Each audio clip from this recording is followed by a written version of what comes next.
Buenos días, mi nombre es Julia Rubio y hoy les hablaré un poco sobre el derecho internacional público. Bueno, para comenzar, cabe mencionar que el derecho es el conjunto de principios, preceptos y reglas a que están sometidas las relaciones humanas en toda sociedad civil. Este está dividido en distintas áreas, siendo estas el derecho administrativo, adquirido, canónico, civil, comparado, común, constitucional, consuetudinario, criminal, de acrecer, de asilo, de aduana, de asociación, de avería, entre muchos otros, e internacional, que este es el que regula las relaciones entre los diversos estados. Dentro del derecho internacional público existen diferentes etapas. La primera de estas es la época de la anarquía internacional. Esta época abarca desde los tiempos más remotos hasta comienzos del siglo XVII, y el cristianismo, que decía que todos los hombres tienen un mismo origen y un destino común, introducía la noción de igualdad y fraternidad entre los hombres y los pueblos. Este suavizó la anarquía internacional. Luego, en la navegación en el Mediterráneo, dio origen a reglamentos que gobernaron durante siglos las relaciones comerciales por mar y constituyen las primeras bases del derecho internacional.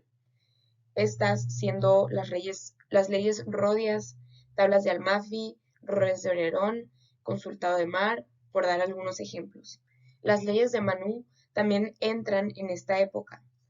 ¿Quién es Manú? Pues Manú es el fundador del sistema ortodoxo del derecho indio y examinó en detalle la política de infligir castigos. Él recomendó la necesidad del castigo en un estado y dijo que un hombre comete crímenes bajo la influencia de los enemigos de la humanidad. Manú clasificó 18 categorías de delitos por los que se debe infligir un castigo. En segundo lugar está la época del equilibrio internacional. Esta época es consecuencia de la implantación de las grandes monarquías entre los siglos XVI y XVII.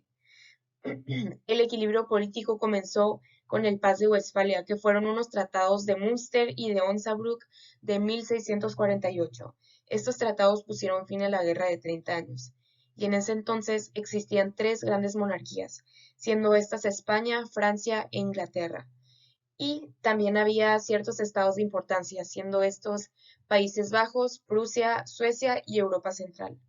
Los tratados de Westfalia reconocieron la independencia de los pequeños estados germánicos, también de los Países Bajos y de la Confederación Helvética. Estos tratados también adoptaron el principio de igualdad jurídica de los estados y fueron concertados por príncipes católicos y protestantes. Esta paz se afirmó Con esta paz se firmó el equilibrio político erigido por medio de las alianzas pactadas. Y con el tiempo fueron surgiendo distintas iniciativas para formar una confederación europea. Y la última etapa es la época de la existencia de una comunidad internacional. Esta época comienza desde finales del siglo XVIII y es como consecuencia de la Revolución de la Independencia de Estados Unidos en 1776 y la Revolución Francesa de 1789. Estas revoluciones tuvieron una gran influencia en las relaciones internacionales, puesto que éstas establecieron el reconocimiento de la independencia, el derecho de los extranjeros, la práctica del arbitraje, entre muchas otras. El Tratado de Versalles también forma parte de esta época, y en él se dispuso la internacionalización de los ríos Rin, Elba y Oder. Estos ríos están localizados en Europa Central, en fronteras de distintos países y forman sobre la base de libre navegación para todas las banderas. En 1921, por medio de este tratado, siendo este el Tratado de Versalles, la Sociedad de las Naciones convocó una conferencia en la que se hace extensiva la libre navegación de estos ríos sobre las distintas fronteras. Es un tratado. Un tratado es todo acuerdo concluido entre dos o más sujetos de derecho internacional y se dice sujetos y no estados para así poder incluir a las organizaciones internacionales. Para que haya un tratado se necesita que el acuerdo sea celebrado entre distintos sujetos del derecho internacional. Dentro de los tratados existen distintos tipos, siendo estos los tratados contratos y los tratados leyes. La costumbre internacional, ¿qué es? Bueno, en el artículo 38, igual en el Estatuto de la Corte Internacional de Justicia, se menciona que la Corte deberá aplicar la costumbre internacional como prueba de una práctica generalmente aceptada como siendo de derecho. Esta no es una fuente escrita y carece de rigidez. Puede evolucionar con la realidad y adaptándose a las nuevas situaciones para evitar imprecisiones y en la actualidad se está procediendo a transformar la costumbre como un derecho escrito. Esta es una fuente que se origina por el hecho de que algunos estados se comportan de una misma manera ante una relación que a ellos le afecta. También existen organizaciones internacionales en las que participan los estados y otros sujetos del derecho internacional. El surgimiento de estas organizaciones se consolidó con el establecimiento de la Liga de Naciones en el año 1919 y la creación de la Organización Internacional del Trabajo.